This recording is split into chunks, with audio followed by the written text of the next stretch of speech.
Everyone, I'm Shabna, biology teacher, and இன்னைக்கு 12th zoology chapter 1 reproduction in organisms பற்றி கொஞ்சம் explain பண்ண போகிறேன். So before going to the topic, முதல்ல we shall see about name reproduction in organisms. Reproduction அப்படின்னா என்ன? What do you mean by production? ஒரு ப்ராடக்டை சிந்தசைஸ் பண்ணுறது இல்லைன்னா ஒரு ப்ராடக்டை உருவாக்குறத ப்ரொடக்ஷன் அப்படிங்கிறோம். Then what is reproduction? Reproduction is nothing but தன்னை மாதிரி சிமிலரான ஒரு ப்ராடக்டை உற்பத்தி பண்ணுறது தான் ரீப்ரொடக்ஷன் அப்படிங்கிறோம். Reproduce. Okay, so reproduction in organisms. Organisms are nothing but living things.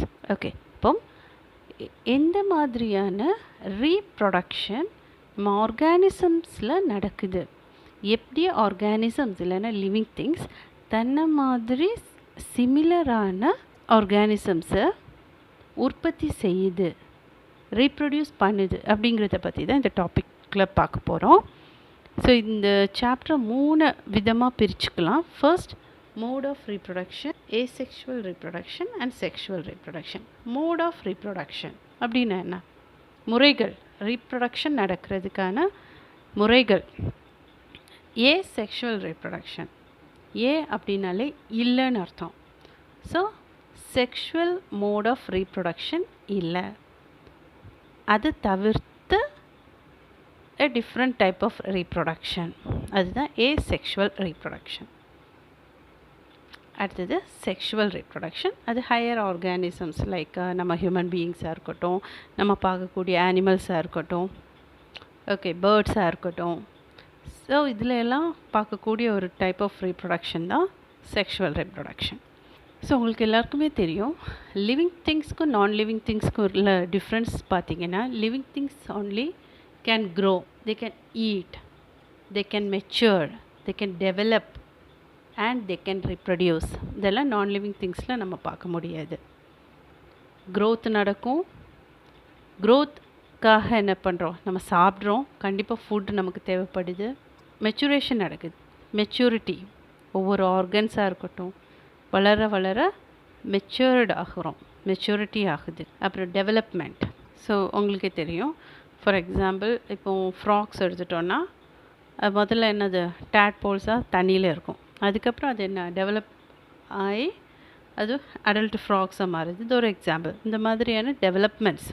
அதே மாதிரி ஒரு குழந்த ஒவ்வொரு ஸ்டேஜ் வைஸாக அது வளருது பார்த்திங்களா, அது ஒவ்வொரு ஸ்டேஜஸ் ஆஃப் டெவலப்மெண்ட் இருக்கும். அதே மாதிரி ரீப்ரொடக்ஷன் தான் பிறந்து இந்த மண்ணை விட்டு போகிறதுக்கு முன்னாடி தன்னை மாதிரியான ஒரு ஆர்கானிசத்தை உருவாக்கி விட்டுட்டு போகக்கூடிய தன்மை, அதுவும் லிவிங் திங்ஸ்க்கு இருக்கக்கூடிய கேரக்டர்ஸ், இம்பார்ட்டண்ட் கேரக்டரிஸ்டிக்ஸ். ஸோ இதில் முக்கியமான ஒரு கேரக்டர்னு பார்த்திங்கன்னா ரீப்ரொடக்ஷன். சரியா, அதை தான் இந்த சாப்டரில் பார்க்க போகிறோம். ஸோ இந்த ரீப்ரொடக்ஷன் அப்படிங்கிறது பல விதமாக நடக்கும். ஃபார் எக்ஸாம்பிள் ஏசெக்ஷுவல் டைப்பாக, செக்ஷுவல் டைப்பாக. ஏசெக்ஷுவல் அப்படின்னாலே அங்கே 2 பேரண்ட் தேவை கிடையாது, ஒரே ஒரு பேரண்ட் போதும்.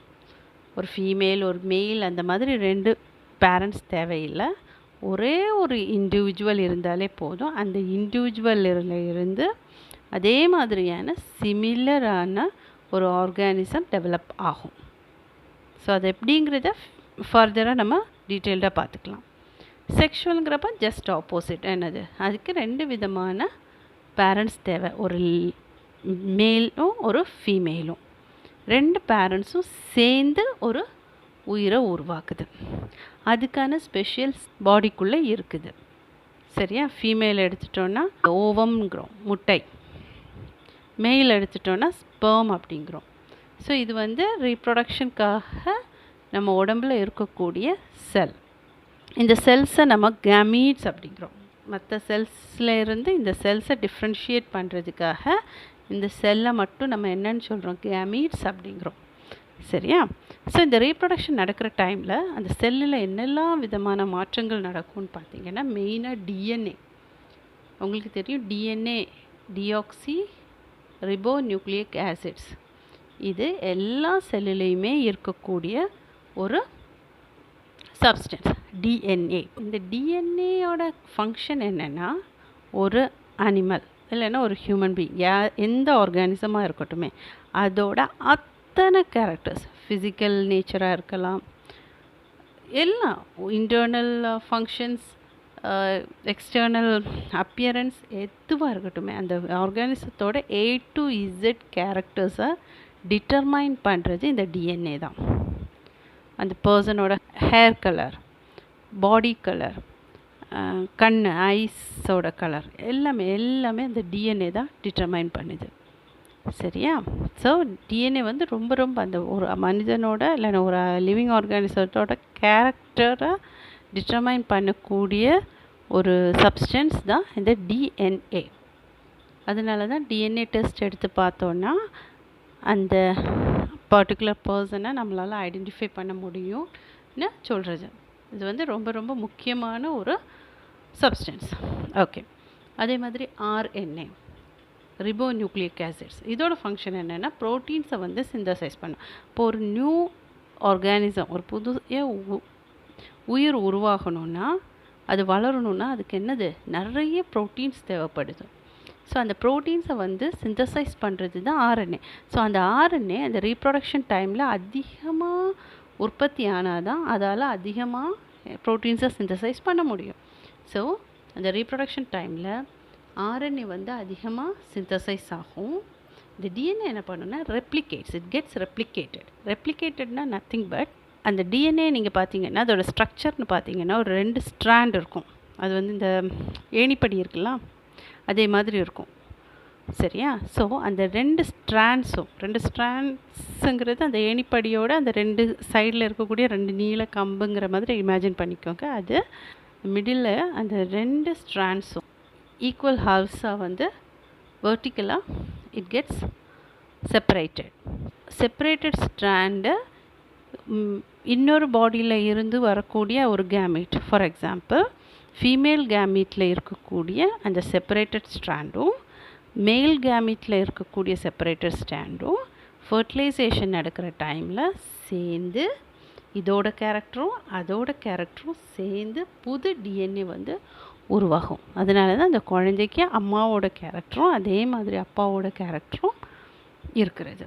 சரியா? ஸோ இந்த மாதிரி நடக்கணும்னா முதல்ல அந்த ஃபீமேல் பேரண்ட்டாக இருக்கட்டும் மேல் பேரண்ட்டாக இருக்கட்டும் அதில் இருக்கக்கூடிய அந்த டபுள் ஸ்ட்ராண்டட்ஸ் டிஎன்ஏ முதல்ல என்ன பண்ணும், ரெப்ளிகேட் ஆகும், 2ஆக பிரிஞ்சு அந்த ஒரு ஸ்ட்ராண்டு தான் அந்த கேமெட் வழியாக போய் ஃபர்டிலைசேஷனுக்கு யூஸ் ஆகிறது. சரியா? அதுக்கப்புறம் நார்மலி க்ரோத் இருக்கும், ஃபர்டிலைசேஷன் இருக்கும். ஸோ இதெல்லாம் சேர்ந்து புது உயிரை வந்து உருவாக்கும். ஸோ இதுதான் mode of reproduction, preparation for reproduction. Okay, இனி நம்ம இந்த மெயின் ஏரியாஸ்க்கு போயிடலாம். Asexual reproduction and sexual reproduction. First asexual ரீப்ரொடக்ஷனுங்கிறது வேறு ஒன்றுமே இல்லை. செக்ஷுவல் ரீதியான ரீப்ரொடக்ஷன் அங்கே நடக்காது. தட் மீன்ஸ் 2 பேரண்ட் இங்கே தேவை கிடையாது. ஒரே ஒரு பேரண்ட், ஒரே ஒரு இண்டிவிஜுவல் இருந்தால் அந்த இண்டிவிஜுவலில் இருந்து இன்னொரு இண்டிவிஜுவலை உருவாக்க முடியும். சரியா?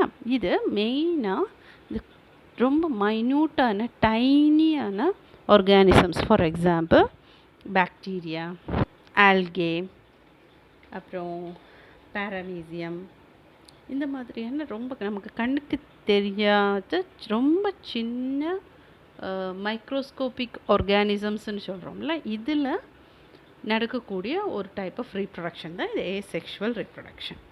ஸோ ஒரு ஃபார் எக்ஸாம்பிள் இப்போ பாரமீசியம் எடுத்துட்டாங்கன்னா இந்த பாரமீசியம் ஒரு இண்டிவிஜுவல், அந்த ஒரு இண்டிவிஜுவல் என்ன பண்ணுன்னா அது வந்து ஒரு செல் உயிரி, அந்த ஒரு செல் என்ன பண்ணிடும், 2ஆக பிரிஞ்சிடும்.